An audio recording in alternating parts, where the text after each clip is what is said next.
Everybody, good to be with you tonight. Thank you for taking the time to be with me. I really do appreciate it. Now, what I want to do in this part 2 presentation is pick up where we left off last week.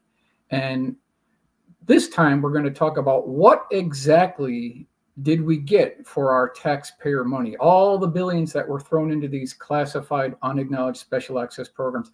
What did we pay for? What secret aircraft was procured within the black world? That's what I want to talk about this evening here.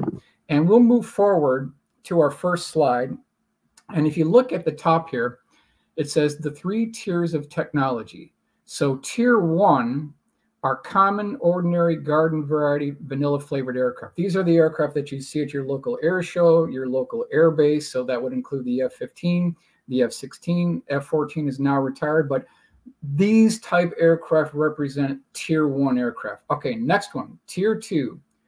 Previous black programs which have been declassified into the so-called white world. Now that includes F-117 stealth fighter, B-2 stealth bomber, Boeing Phantom Works bird of prey, which all used to be in those murky, dark depths of the black world, but they've now since come out into the white world, and you can go to the Air Force Museum in Dayton, Ohio and see these aircraft. Okay, now tier 3, that's what we want to talk about this evening here.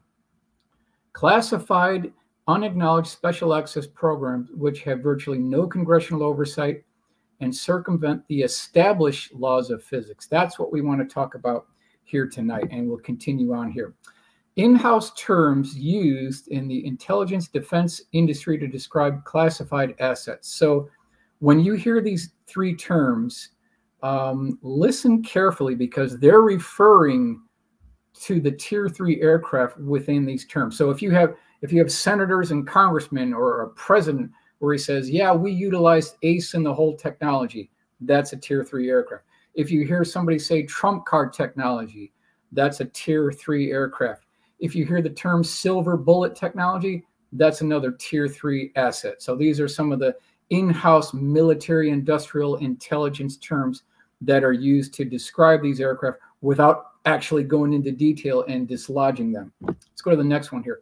We talked a little bit about this before on part 1, but if you're interested in this subject matter and you really want to get a visual on this, well, you can start way at the bottom of this map in San Diego. This is something called Aerospace Alley, and you can work your way up the 5 right around the Pacific Coast Highway, and then you'll get into Long Beach area. You'll get into the Northrop facility. You could stop by the old B-2 plant, Pico Rivera. There's nothing there now. I mean, it's just the buildings, some of the buildings remain, but everything's been moved out. 5 north will take you to 14. So you take a right turn on 14, head up to Palmdale, Lancaster, Antelope Valley. That takes you into the heart of the military industrial complex with respect to aerospace. That's Air Force Plant 42. All of the major defense contractors, they have a lab there, they have facilities there. All the spooky aircraft, all the aircraft that go bump in the night, these type aircraft, a significant majority are built at Air Force Plant 42, and then they are shipped via cargo aircraft, or some actually are driven there to the test site in Nevada. And then if you continue on 14 North, you'll pass Rosamond. On the right side of Rosamond, you've got Edwards Air Force Base, and we want to pay particular attention to Edwards North Base Complex, because that's where all of the secret information is kept and tested there. And then we end our trip at Mojave. So you could do this, if you started early in the morning, you could do this entire trip in one day. Continue on here. Air Force Plant 42. Ground zero for the military industrial complex. I cannot stress it enough.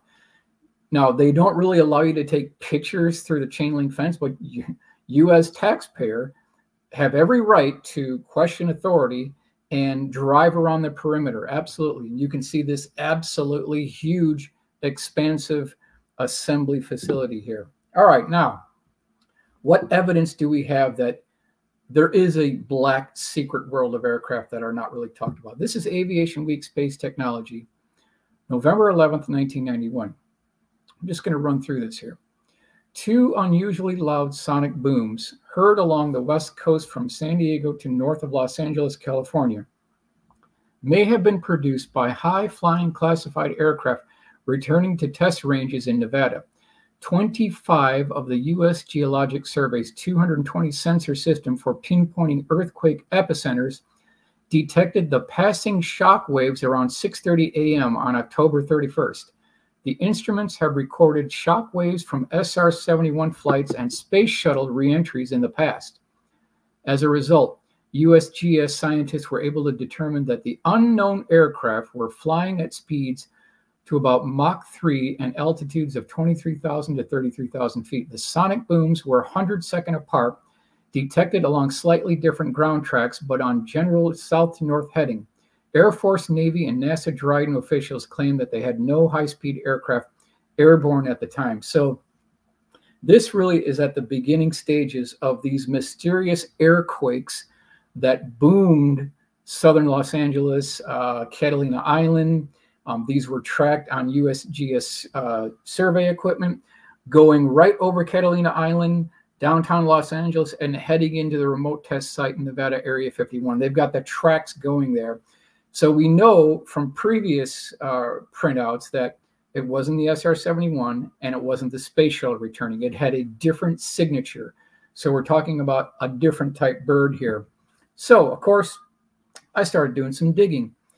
And I referenced that previous article, the Aviation Week article. And I said, could you please pull for me the data? This is from Caltech seismic reading for October 31st, 1991. This is in conjunction with the Aviation Week article. And they actually gave me the data here. And you can see this is, if you look at the top of this, it might be a little bit hard to see, but it says sonic. So this is not an earthquake. This is an airquake. Something was going over LA and boomed their instruments. And this is a very good piece of evidence indicating. Now, here, let's get back to the Thursday thing. Primarily, these were occurring on Thursday morning. So if anyone lived in Los Angeles during the early 1990s, going up to about 95, 96 timeframe, you may have heard these Thursday morning. Now, why Thursday? Because Monday, Tuesday, Wednesday is test flight, is the pre-flight. Thursday is the test flight. Friday is debrief, and Saturday, Sunday, there's no one at the base. So that's why in the mid-1980s, going into the mid-1990s, these classified aircraft test flights occurred on Thursday mornings, Thursday evenings, Thursday bottom line. All right, so this is letter to Lee Graham, interesting gentleman here. Did a lot of research in aircraft. This is March 18th, 1992. So he requested these printouts, and they actually sent them to him. And I'm going to go over some of these here. So this is Catalina Island, Thursday, January 30th, 1992, 7:17 a.m. And you can see Catalina Island, boom. And it says not the space shuttle. So there's one significant hit right there. And now you can see the ground track. In this case, it was heading toward Tonopah, TTR, which is Area 52, it's called. But again, you can see the path goes over Edwards, heading into the general direction of Area 51 and Tonopah test range. All right, SECRET is out on quakes. It's a spy plane. LA Times, April 17th, 1992. The rumble and bounce have occurred 5 times since last June, always about 7 a.m. on Thursdays. There were no earthquakes, but an aircraft, California Institute of Technology seismologists say. All I can say is that it's something that's traveling through the atmosphere at several times the speed of sound in a generally northeasterly direction, said Jim Murray, a United States Geologic Survey seismologist at Caltech. Next one, Seattle Times, April 17th, 1992. Thursday morning shaker upper may be secret spy plane. It happened again Thursday morning. There was a brief rumble like somebody moving bulky furniture around, and the ground lurched, San Gabriel residents said. Then, just as they were about to head for the door frames, it was gone. And we'll continue on here. The San Francisco Chronicle, April 18th, 1992. Weird jolts, no quakes in San Gabriel Valley. Analysis from Jane's Defense Weekly, the widely respected military periodical, says that the Thursday morning phenomenon could be a top secret new spy plane dubbed the Aurora that can fly up to 6 times the speed of sound, or about 4,000 miles an hour. Well, we know now it's not called Aurora. So because the Aurora code name was the procurement funding for the B-2 stealth bomber program, the ATB. So that's something completely different. Aurora does not refer to a hypersonic aircraft. All right, so let's continue on with additional supporting evidence for this high-speed hypersonic aircraft. Aviation Week Space Technology. This is March 6, 2006. This was published by Bill Scott, who had been tracking this story for 16 years, doing the legwork, doing the digging, going into research archives, interviewing people who worked at Air Force Plant 42, tracking down test pilots. We really need to give a lot of credit to Bill Scott because he was one of the originators that really got this area of research going. And he had been collecting stories about this aircraft for years, test pilot sightings, general aviation sightings, civil sightings, people that where this craft flew directly overhead. And it wasn't until he got a report from a gentleman named James Petty in Salt Lake City, Utah, where he saw both the mothership and the parasitic aircraft together. When that report came into Aviation Week Space Technology and Bill Scott got the report, he said, you know what? We got enough firepower now to actually go to press with this. So let's talk a little bit about the backstory here. How did this Blackstar program come about, according to Aviation Week Space Technology in this 2006 article here?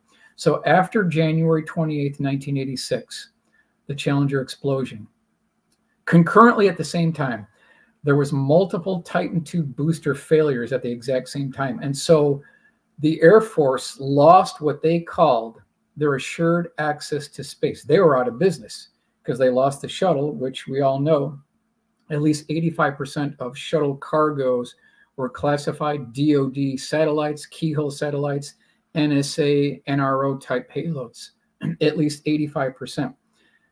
And then we've got the booster failures. And so they were completely out of business. So there was an urgent call to the defense contractors to build, test fly, and field a 2-stage-to-orbit space plane system that could be anywhere in the world in less than 2 hours. That's the call that went out. One of those programs that came out of that request for proposal and prototype building application was the Blackstar program here. Now, let's go into some information that John Andrews had procured here. This is Pete Ames here. Dear Pete, this is from John Andrews, Senior Project Design Engineer, Testers Model Corporation, the original interceptor that started the black aircraft research. We got to give credit to John Andrews. This is 22nd February 1994 to Pete Ames. The place, Kadena Air Force Base. The time, the weekend of 12-13 February 1994. Initiating action. This is interesting. Emergency call from manned aircraft to expedite recovery at Kadena Air Force Base. Coming from north, track speed at Mach 4.2. Diversions for other aircraft in area. Aircraft recovered and quickly placed in secure hangar. Red 3 lockdown declared at base. Other pilots landing slept in ready quarters. One white/gray C-5C launched from hollow and rapidly. 3 days of lockdown at base. Okay, so if you break this down here, this is that mid-90s time frame. That correlates with the air quakes. We've got the date, we've got the location, Kadena Air Force Base. The SR-71 Blackbird was operating out of that facility for quite some time. But look at the track that this thing was coming in. Emergency landing at Mach 4.2. All right, so right there, we rule out the SR-71 because the SR-71 flies at Mach 3.3. This is coming in at Mach 4.2. So we can rule out the space shuttle. Something was coming in to Kadena hot and heavy, and they were coming in for an emergency landing. Other aircraft were diverted, and they also mentioned a C-5 here. So looking at Bill Scott's article, putting all the references together and the eyewitness reports, I came up with this drawing. Blackstar 2-stage orbit space plane.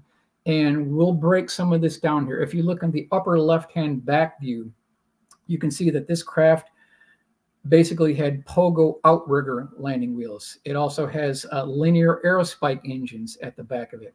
You'll notice that there's 2 ports that are on the exterior part of the linear aerospike engines, and these are for the insertion of solid rocket boosters like a shotgun shell. That's something that was mentioned. It also had a stubby vertical stabilizer, and then it had these air flaps or air brakes on the back end of the craft. Okay, let's move down.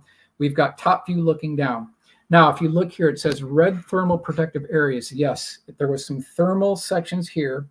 And then on the bottom of the craft, which you see directly to the right, the entire bottom of the craft was composed of these abrasive, thermal resistant, heat resistant tiles taken directly off the space shuttle. There were also 2 twin rows of these channels that were embedded inside the bottom of the aircraft itself. Okay, let's go back over to the top view here.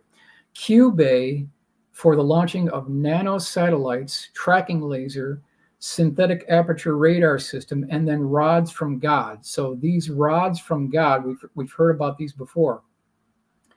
They use a depleted uranium material. There's no warhead. And when you're coming in at Mach 10 to Mach 12 and you launch these things, you don't need to have a warhead. Just the velocity alone is going to shred everything here. Okay, so let's go back to our bottom view. You've got the channels, and then there was some tiles reported missing on the right side wing on the bottom, so that you could kind of see it left side here on the bottom view. All right, let's do the side view at the bottom, and we'll start at the top section here. So you've got an ejection seat, you've got the Q bay.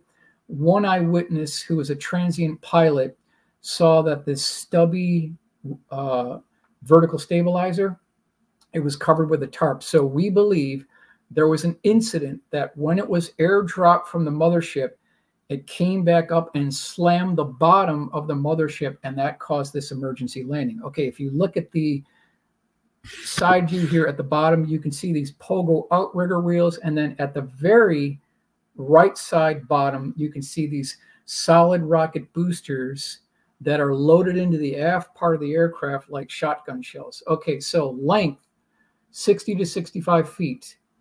There might be a larger one, XOV, Experimental Orbital Vehicle. That's what this thing was called.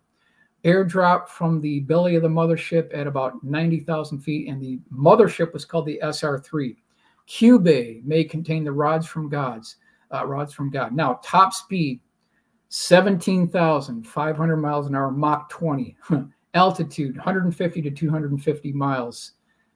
Seems high, seems pretty high, but you know, we're talking about skippers here. We're talking about things that can brush the top of the atmosphere, operated by the CIA, NRO, possibly NSA as well.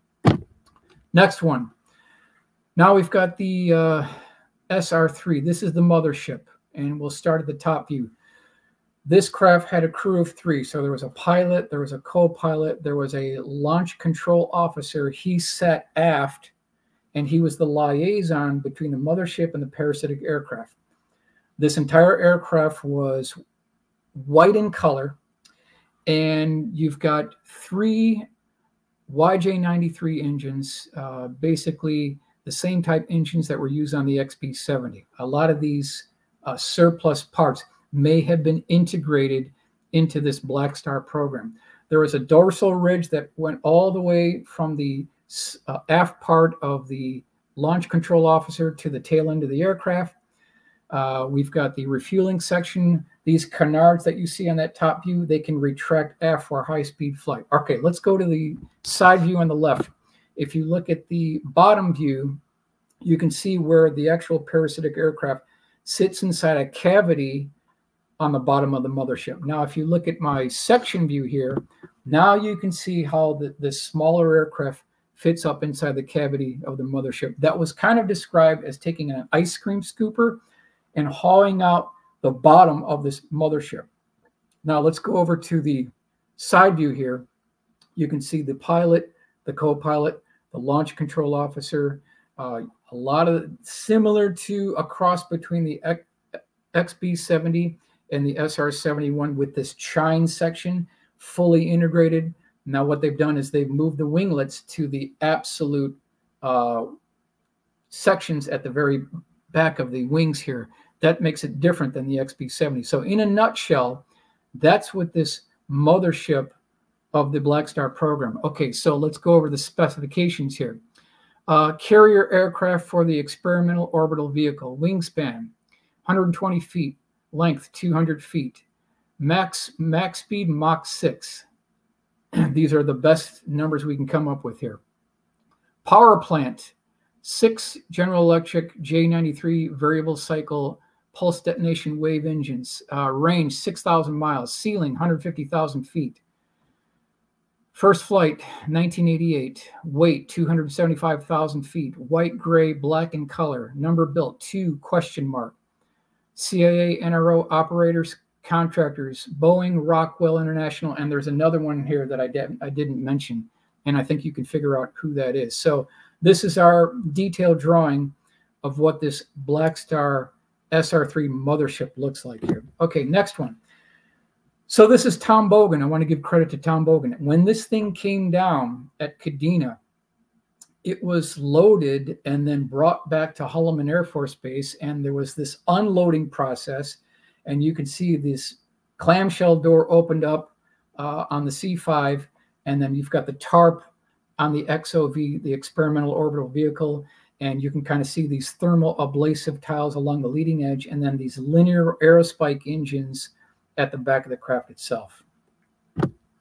Okay, so a world exclusive. What kind of world exclusives am I talking about here? I don't want to just show a line drawing or a full color illustration. Let's see if we can make this thing really come alive. Let's try to see if we can get a world exclusive. And here is what I came up with, given all the information from Bill Scott, all the eyewitness testimony, all the blueprints, diagrams, drawings that we could come up with. I put everything together in a detailed package, fully illustrated, sent all that information to the Philippines, and this is the model they came up with. And I believe this to be the most accurate representation of this SR3 XOV 2-stage orbit spaceplane. Now you can see the leading edge of the chine going into the delta wing. It's got this black leading edge part to it. You've got the winglets, canards with winglets at the back, and then you've got the 3 crew members here. Let's continue on to another view. Now you can see the canards, which can actually come back, and then these winglets at the terminating part of the delta wing. Now take a look at the air intake. It's virtually identical to what we see on the XB-70. And this thing also had the code name of Elegant Lady. This thing was absolutely huge. It's like an overgrown XB-70. Let's do another view. Now, this is the parasitic aircraft that actually fits in the bottom of the mothership. And you can see that stubby vertical stabilizer. You've got the Q bay. We've got the tiles. We've got the red leading edge along the part where the chines start blending into the delta wing. And then this is the inverted view showing you the heat ablasive shuttle tiles, and then also these grooves on the bottom of the aircraft. Now, if you look closely at the back part of this photograph here of this model, it's all made out of mahogany. And I want to basically give credit to Factory Direct Models in the Philippines. They did a fantastic job. That cavity is for the little parasitic aircraft to sit up inside, and this is what it looks like when it would be fully integrated. And I want to definitely give credit to them. Now, here's another question. Are some black programs nothing more than a cover to hide the funding of even deeper unacknowledged special access programs? So what are we talking about? Well, are we talking about a scenario where you rob Peter to pay Paul? That's exactly what we're talking about here. Aerospace engineers working on the Blackstar program were specifically told to charge your time to the A-12 Avenger 2 program, Aviation Week in Space Technology, March 6, 2006. So if you're having this black program, you can actually steal money from one program to fund a different program. That's these shenanigans that these defense contractors play with all this budgetary funding. And you can see it'd be like almost impossible to audit all this stuff because you've got programs being stolen here. You've got other budget line items here. Nobody has any congressional oversight. People that are trying to audit this, they don't have a security clearance high enough. They can't get access to it. They don't have a need to know. And so the fraud, waste, and abuse starts really getting out of hand here. Okay, next one. Airborne Holographic Projector, Air Force 2025 report. This is interesting. Brief description. This is 5.6. The holographic projector displays a three-dimensional visual image in a desired location removed from the display generator. The projector can be used for psychological operations and strategic perception management. It is also useful for optical deception and cloaking, providing a momentary distraction when engaging an unsophisticated adversary. I love the wording on this. Okay, so here you've got an F-117 or some other type stealth fighter, and using this airborne holographic projector, you can project an image about 2 miles away from the primary source, and it looks just like the authentic craft. And then look at the wording here. When engaging an unsophisticated adversary. So is this something that could be used in the future to promote a certain narrative, something along the lines of a blue beam? Are we talking about that here? Could they be using it for cloaking, optical deception, momentary distraction? Are there other things that they could be using this for? Something we should consider. Now, no talk about tier 3 silver bullets, trump card technology would be complete without talking about these black triangles that have been seen all around the world. I want to give you a couple of references here. This is November 22nd, 1985, 15 miles northwest of Madison. Here's what the primary eyewitness said. The underside of the craft resembled, quote, the back of a refrigerator, like a collection of condensation pipes that ran back and forth. I think that's interesting. Are we talking about an ET spacecraft or something man-made? Why would ETs need these refrigerator cooling tubes on the bottom of their aircraft? I think it's indicative of a much more closer to home man-made technology here.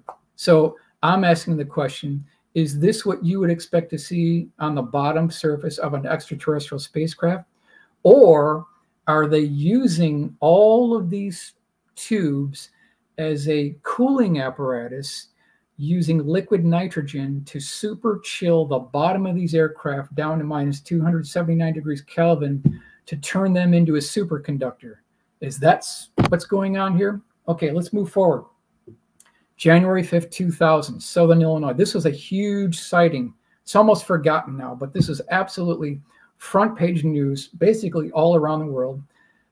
We've got all of the different areas here. Highland, this is east of St. Louis.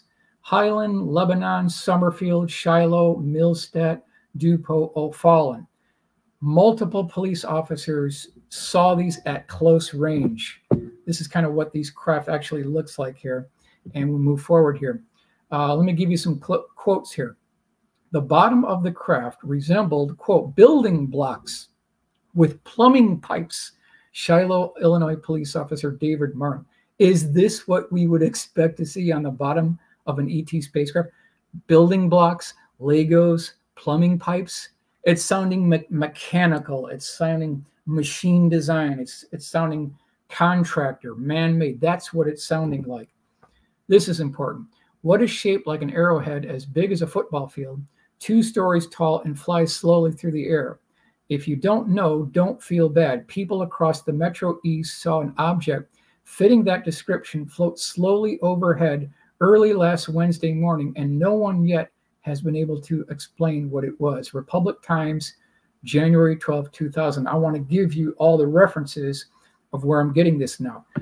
We want to pay attention to Craig Stevens here off to the right.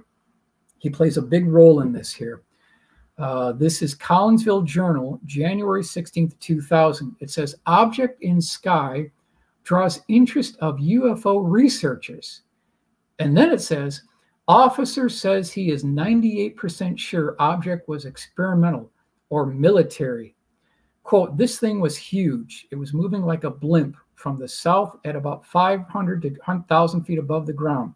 Officer Craig Stevens. I could only hear a very low decibel buzzing sound. That's something that pops up again and again here.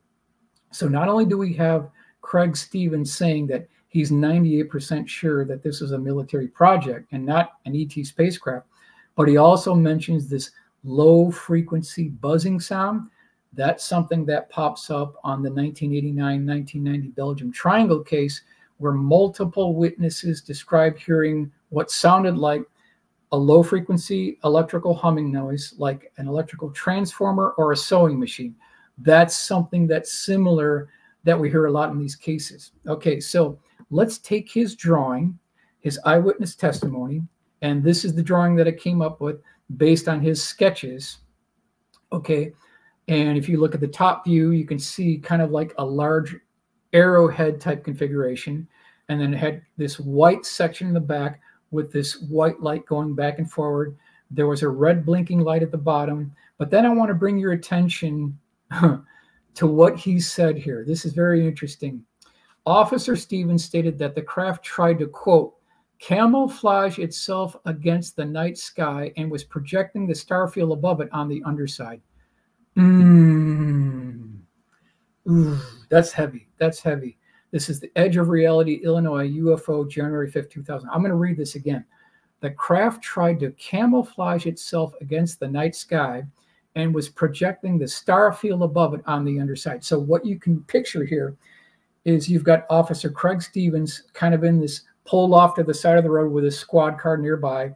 It's completely dark out. He's kind of in an open field. He looks up, and this craft is hovering above him, and you can see it was taking the star field above it, like the constellation of Orion, and they're using electrochromic panels to electrically transfer the image above the craft on the underside, allowing it to blend in with the background. These guys are genius, and they're fooling people into thinking that this is an ET spacecraft.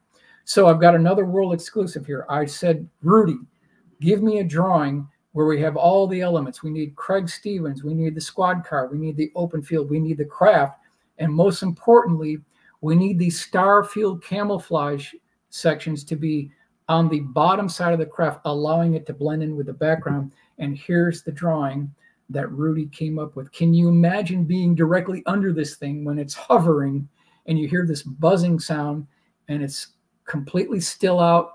You see the stars above you, and this thing is basically masking itself, allowing it to blend in with the background. This is genius technology. So let's take Rudy's drawing as a guide, and we'll go to the full color rendering by Joel Payne, and here's what he came up with. Beautiful work. Both of them, beautiful work. Another world exclusive here. They have got the technology. Popular Science article indicates that this level of technology is decades old here now, that the electrochromic panels, this is a technology they've been using for decades on multiple craft, including LTA, lighter than air vehicles as well. Okay, so here's the Popular Science reference here. This is May 1997. Invisible aircraft, daytime stealth for future fighters. Yeah, they've done it. And here you can see that on the back of the aircraft, you've got a cloud formation, but it's actually optically driven up to the forward section, so you couldn't even do it. So not only do they have nighttime stealth, but now they can do it in the daytime. They've got daytime stealth now as well. Here is a model by Tom Jensen. He was a firefighter, January 5th, 2000. He got a real good look at this thing, and he actually built a model of it. So coming from a firefighter, it's a trustworthy source. UFO drama, thousands watch in awe. Belgium Triangle sighting, November 29th of 1989. This is Sun, July 23rd, 1991. Now, in this article, it mentions multiple triangular craft, black in color, a white light at each corner, an amber colored light in the center bottom of the craft, shining these spotlights on the down. In many cases, this amber light detached from the belly of the actual aircraft itself. Belgian scientists seriously pursue triangular UFOs despite jokes. Quote, since the rash of sightings here began almost a year ago, more than 2,600 have been reported of a triangular object with 3 huge lights hovering in the night sky above Wallonia. Wall Street Journal, October 10th, 1990. The Wall Street Journal is not famous for publishing UFO reports, so something big must have happened for them to get on the bandwagon and report this sighting. Okay, let's go to the next slide here. UFO flap in Belgium among best documented ever. This is New York Tribune, November 15th, 1990. Thousands of witnesses, including dozens of gendarmes, national police, and officers of the Belgian Air Force, have described triangular-shaped vehicles flying slowly over rooftops, hovering, beaming searchlights, and performing incredible maneuvers. Yeah, that's what we're talking about here. But let's go to a little bit more detail on the eyewitness reports here. So this is basically what they're describing here.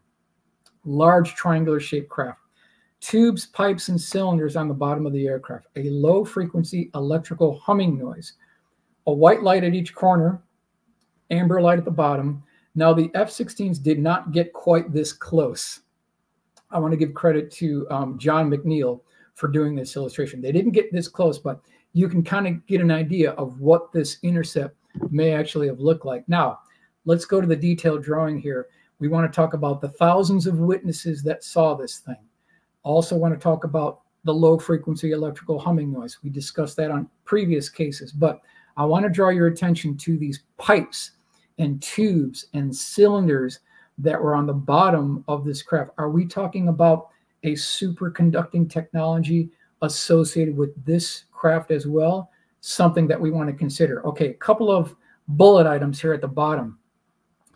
Belgian Air Force reported that the craft accelerated from 280 kilometers per hour to 1,800 kilometers per hour in less than 1 second, which was equivalent to 40 Gs. Despite exceeding the speed of sound multiple times, no sonic boom was ever heard from the strange craft. Okay, next one. 2 eyewitnesses near the railroad station reported hearing a faint electrical motor sound emanating from the craft at a distinct distance of 300 yards. Another witness described the craft as sounding like a high voltage station or an overhead electrical cable. Yes, that's exactly what we're hearing from other eyewitnesses. It's sounding much more mechanical here than it is ET. Next one, August 25th, 1990, Barnsley, England. Okay, set up the case. This was a 30-year retired police officer. Been in the field for decades. Credit goes for David Marler for giving me this case. They had just got out of a Fleetwood Mac concert. It was very late at night. Wife was asleep in the passenger seat, so they're driving home. And I've kind of illustrated this a little bit lighter so you can see it. Now, emerging from this dark cloud comes this 150 to 200 foot per side black triangle. It had what looked like an indented section in the mid part of the craft. On the inside wall of this indented section, there was what looked like cross beam and girder construction. There was an inverted light, white in color at the center section, and then white color section light at the terminating part of each of the triangle sections at the points. All right, now, he also mentioned, and you can see this cross beam and girder construction, that he actually saw some beings inside the window here. And you can see my detailed view of these beings that were looking kind of back at him. This thing was minimum 200 feet per side. 150 would be even a small dimension. This thing was quite large. I want to go to his testimony just so that you can hear what he said here. And this is Woodhead Pass Triangular UFO Eyewitness Testimony. Quote, "The side of the craft appeared to have several illuminated windows, and I saw 2 to 3 figures that appeared to be human. Certainly nothing about the figures made me think they were anything other than human, reinforcing my belief that the craft was a military project." So if we go back one slide, now you can see these pilots looking back at him. This is a man-made craft. This is a man-made craft. It's looking a lot more man-made here as we go through this here. Okay, now we want to talk about Hudson Valley Boomerang. This is 1982 to 1989. 25,000 eyewitnesses reported a massive boomerang-shaped craft, multicolored flashing lights on the bottom of the craft, a transparent panel section on the bottom of the craft, allowing you to look up inside, showing you this cross beam and girder construction like a truss bridge. And this craft also had these tubes, pipes, and cylinders as well. So let's move on to the next slide here. I want to give credit to Dennis Sam. As it hovered, this is Philadelphia Inquirer, September 28th, 1984. As it hovered, I could make out dark, smoky colored metallic beams underneath. Huge, huge beams. Dennis Sant. He saw this March 17th, 1983 on a Thursday. We already talked about the Thursday. Look at what Monique O'Driscoll saw. She was so affected by what she saw with her daughter at White Pond that she actually did multiple paintings of this thing to get it as close as possible here. So this is Inquirer, Philadelphia Inquirer, September 28th, 1984. Quote, I could see the underbelly part. It's solid. It had metal type work like cross beams and tubular things hanging down here and there. I was so close, I could have thrown a ball and hit it. Monique O'Driscoll, object seen February 26, 1983. So that's how close she got to it. So if you look to the left here, you've got Monique on the right. On the left is Monique's daughter, also named Monique. Now, she was in the car screaming for her mother to get back into the vehicle. There was a static on the radio, so it's a CE2 because it had a physical effect. Now, as this boomerang-shaped craft flew over White Pond, which was frozen at the time, it did a 180-degree turn, parked itself above the frozen pond below, and then it started flashing these lights off, and the lights went in sequence. So you had the reds go off, the yellows went off, the greens went off, the blues went off, and the whites went off, and then it repeated the pattern. And she said that she could see the lights flashing on the bottom of the craft reflecting on the ice below. She saw these lights reflecting. So she must have been within close range. But she said as this thing flew over, she could see the beams, the pipes, the vents, the registers, something very mechanical looking is what she described here. And here we've got the craft flying overhead. And if you look closely here, you can see these beams and these vents, these pipes, a very mechanical looking structure here. Let's go to the next one. This is March 24th, 1983, Taconic State Parkway. This is a Thursday. So you've got all these people pulled off to the side of the road, slammed on the brakes, got out of the vehicle, looked up, saw a massive boomerang-shaped craft hovering over the Taconic State Parkway, shining these spotlights down. And then when people looked up on the underside of the craft, they could see these transparent panels and this cross-beam and girder construction, which pops up again and again on these sightings here. So now I've got the map that shows you the Taconic State Parkway. And we're going to go to the next slide to show you how it was hugging the road here. Isn't that interesting? That's interesting. Hudson Valley Boomerang Flight, Taconic State Parkway, March 24th, 1983. So if we start at the bottom here, Millwood, okay, and we follow the Taconic State Parkway. We make our all the way up to Yorktown Heights and then Franklin D. Roosevelt State Park.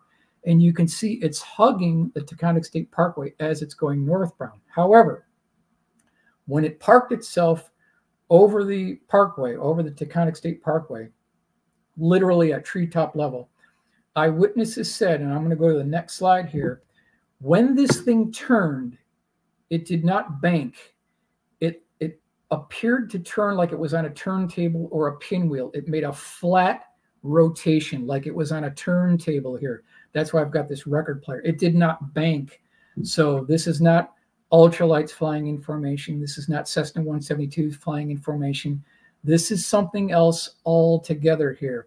But the point being that this thing made a flat turn, not anything that was banking. All right, now the Boomerang, Westchester County, New York, 1983 to 1984. Significant amount of sightings in Westchester County. And I want to bring in someone that I think everybody's familiar with here. And let me hit you with what Stanton Friedman had talked about. This is a letter to Tony Gonzalez from Stanton Friedman, January 17th, 1990. And you can see Stanton's letter here. I have always been bothered by the Westchester County sightings because I never heard of actions that would clearly label the technology as alien. Now, listen to what Stanton says here. Quote, wings in outer space could only be decoration, but do, of course, match an earthling approach. So this is coming from Stanton Friedman. That's interesting. So not only do we have these flashing lights in sequence, The flashing lights are embedded on the bottom of a boomerang-shaped craft with wings. It's sounding a lot more mechanical here. Why would ETs need flashing lights, flashing off and see? Why would they need it? According to Stanton Friedman, wings on a spacecraft could only be for decoration. They're not using any type of aerodynamic lift. So something else is going on here for sure, and it's not an ET spacecraft here.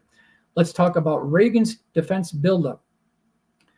Now, when we talk about this buildup, 81 to 86, which is falling in directly in line with the Hudson Valley Boomerang sightings, I think we can make a correlation between the Reagan buildup and the Hudson Valley Boomerang sightings. And when you talk about the Reagan buildup during those early Reagan years, I'm sure you're all familiar with these terms that were used, right? Nuclear war with Russia, the evil empire, first strike, early warning, mutual assured destruction, strategic defense initiative. These terms pop up during the early Reagan administration when it comes to procurement funding on this defense buildup. We heard these terms over and over again in the media, in the newspapers, in the 10 o'clock news at night. We always heard this MAD and Reagan Star Wars program. So the point I'm making here is, what did they build? What was fielded that could be used as an early warning system to protect the United States of America? Well, we've got something called a relocatable over-the-horizon radar. A powerful shortwave signal from a large transmitting antenna reaches a target beyond the horizon by reflecting off the ionosphere, and the echo signal from the target returns to the receiving antenna by the same route. Okay, another one, U.S. Navy relocatable over-the-horizon radar. Now, what's the fundamental problem with these over-the-horizon radar systems? Obviously, they're stagnant. They're stationary. You can't move them from one location 50 miles to another location. Now, you can alter where the beam comes in so that you can bounce off the ionosphere and then do over-the-horizon radar. You can do that, but you can't move the radar system itself. It's stationary. It's locked in on concrete piles. What is needed, because this can be taken out by a Russian ICBM, what we need to protect the continental United States is an airborne mobile over-the-horizon system that is not susceptible to Russian ICBM missiles. So is that a possibility for what was being seen in the Hudson Valley between 1982 to 1989? Something called an airborne mobile over-the-horizon radar system. If you look at the configuration, it satisfies nearly all of the eyewitness reports. You've got the triangular craft, you've got the lights, you've got the composite panels, you've got the transparent sections where you could see the crossbeam and girder construction. It's satisfying all of the criteria which was seen by the Hudson Valley witnesses, like virtually everything. Now, I want to keep our options open here, but we want to consider all of these man-made explanations before we talk about something being ET in origin. So something called the Dragon, a digital reconnaissance and observation network operated by the National Reconnaissance Office, the Westchester Boomerang. So let's go over here some of the code names here. Operated under Keyhole and NSEAL, list of contractors. Northrop was the primary designer. Thermosset, gyroscopes, RF Lambda, RF transmitter, Insoflex, Boron, Goodrich, landing gear, Federal Fluid Power, cooling tubes, Marathon Norco, the battery, Nextel DMEA, circuits, Dynacorp, hardware, and the list goes on here, just to give you an idea of what we could be dealing with here with this, not only an airborne mobile over-the-horizon radar system, but this digital reconnaissance and observation network. That's very similar to what was seen October 28th, 1983, Croton Falls, New York. This is described in Night Siege, where this craft hovered over the water.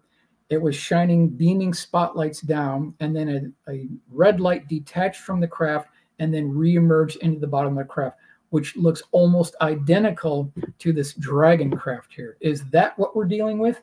That's what the evidence is supporting and pointing to. So basically, to wrap things up, I want to kind of end here with Abraham Lincoln. quote, you may fool all of the people some of the time. You can even fool some of the people all of the time, but you can't fool all of the people all of the time. Abraham Lincoln, fantastic quote. In other words, we have them now. We caught them red-handed. We know what they're doing. What they're doing is when there is a sighting of one of our classified aircraft, they are painting it with the UFO brush. They're trying to hide their own deep black programs and painting it with the UFO brush. That's what they're doing. They've been doing this for 50 years, but we got them. We caught them red-handed now. We know what's been going on. We know by looking at the budgetary funding in part one of this presentation, the classified budgets, the non-access by congressional members, and you factor in that most of these people don't have a need to know, and this has been going on for decades. They absolutely did get something for their investment, and now we can see this whole mosaic coming into view with multiple contractors building these classified aircraft that basically are exempt from congressional oversight and public scrutiny. And I absolutely want to thank you for your attention.